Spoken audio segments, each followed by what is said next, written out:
Salut, c'est Paul. Aujourd'hui je vais vous réaliser un test de la caméra de l'iPhone 7 Plus, car en fait c'est un des points que Apple a le plus amélioré. Cependant, je n'ai pas pu voir la qualité des concurrents, mais donc je ne ferai aucune comparaison avec par exemple le S7, le Note 7, etc. car je ne les ai pas vus, je n'ai pas pu les tester, voir ce qu'ils donnent en photo. Donc je préfère plutôt m'en tenir que l'iPhone 7 et faire vraiment un test poussé de ces caméras. Car un test complet de l'iPhone 7 aurait été plus polyvalent en fait. Mais il n'aurait pas été assez poussé sur la caméra justement. Et vu que c'est une des raisons principales pour lesquelles j'ai acheté mon iPhone 7, je vais vous réaliser ce test uniquement sur la caméra.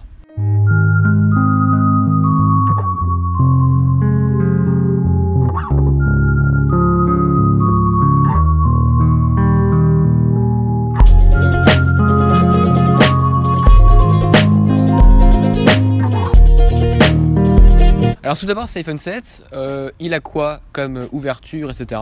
Alors c'est un capteur comme l'iPhone 6S de 12 mégapixels, donc c'est très bien pour l'instant. Et il a une ouverture de 1.8 pour le grand objectif, pour le normal. Et pour le téléobjectif, donc celui qui zoome deux fois, il en a une ouverture de 2.8, donc c'est moins lumineux. Donc Apple a vraiment mis le paquet sur cet appareil photo. D'ailleurs sur l'iPhone 7 Plus, donc il y a deux caméras. Et est-ce qu'elles ont un point faible? Je dirais oui, il y en a un. C'est que en basse luminosité, elles ne marcheront pas. Il n'y en aura qu'une seule qui marche, donc c'est la 1.8. Donc la normale, pas le téléobjectif, lui qui aura 2.9. C'est normal, j'ai envie de vous dire, qu'il ne fonctionne pas car en fait il n'est pas assez lumineux pour la basse luminosité. Ça donnerait des photos catastrophiques. Donc parce que j'ai pu tester avec une application qui s'appelle ProCam, je crois, voilà. Le téléobjectif, justement en basse luminosité, c'est pas du tout joli. Donc vaut mieux qu'ils utilisent, même en zoomant, la caméra normale. Car en fait, ce sera beaucoup plus joli, beaucoup plus lumineux en fait. Donc j'ai pris différentes photos avec cet iPhone que je vous invite donc à regarder. Elle s'affiche juste ici normalement. Que vous fassiez votre propre avis. Je les trouve très jolies. Il y en a certaines, bon, en basse luminosité, parfois elles sont pas super. Mais vraiment, j'en suis très content de cet appareil photo. En vidéo, il peut filmer en 4K stabilisé optiquement. Donc c'est excellent. Je crois que c'est le seul qui fait ça, stabilisé optiquement en 4K. Enfin le 7 Plus en tout cas, et le 7 aussi d'ailleurs, maintenant il est stabilisé optiquement. Les vidéos sont d'une extrême bonne qualité. D'ailleurs à chaque intro des vidéos là que vous pouvez voir sur ma chaîne, où il y a marqué le logo Paul PL en fait, et c'est filmé à l'iPhone à chaque fois en fait. Donc vous pouvez voir, la qualité est vraiment bonne. D'ailleurs j'ai aussi fait une vidéo où justement je vous montre la qualité de la caméra, une vidéo entière normale avec un autre sujet que la caméra de l'iPhone 7.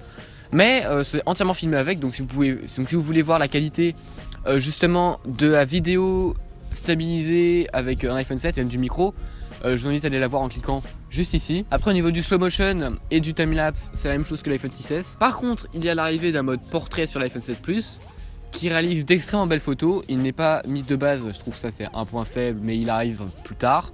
Moi je l'ai déjà en bêta justement. D'ailleurs c'est pour ça que c'est une bêta, pourquoi?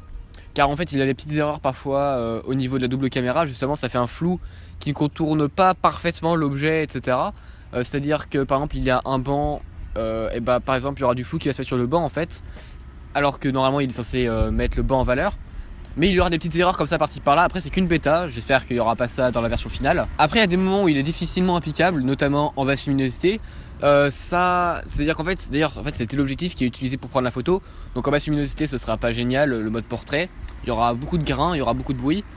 Mais en luminosité normale comme actuellement là, pas de problème, très très belle qualité. Ensuite avec cet iPhone 7, je sais pas si c'est le cas pour les anciens maintenant, mais je crois qu'ils en ont parlé que c'est que pour l'iPhone 7, je suis pas sûr là-dessus. C'est au niveau de la prise de photos RAW, j'ai pu en prendre plusieurs.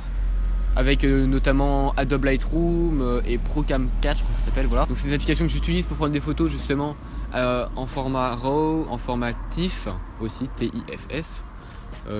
J'ai pris cela qui sont 200 en hier, en fait je suis pas un pro en photo, mais vu que j'aime bien en prendre, j'aime bien avoir des photos de bonne qualité, et donc j'ai pu tester, et c'est vraiment des photos de belle qualité.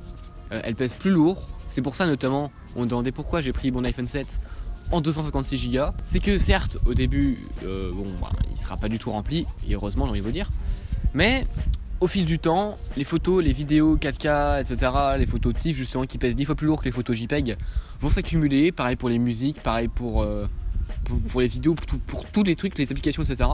Et donc ça va remplir cet iPhone, pas complètement, encore une fois je le sais, mais au moins j'ai de la marge, voilà. En tout cas si vous voulez voir encore plus de photos prises avec l'iPhone dans tous les domaines, donc en RAW, en portrait, en photo normale, avec peut-être des filtres, etc. Avec des vidéos aussi. Plus que celles qui sont affichées ici, je vous mettrai un lien dans la description que je vous invite à aller lire. Un lien vers Dropbox, Google Drive, je sais pas, enfin un truc de stockage en ligne, où je vous mettrai tout ça, vous pourrez comme ça les voir plus en détail. En attendant, c'est la fin de cette vidéo, j'espère qu'elle vous a plu. Si c'est le cas, n'hésitez surtout pas à mettre un pouce bleu, à vous abonner. Moi je parle un peu de high-tech, mais un peu, mais surtout comment créer des vidéos, etc. Donc je vous invite à aller voir si ça vous intéresse. Et aussi à la partager si vous pensez que ça intéresse des gens. Moi je vous dis à très vite. Salut!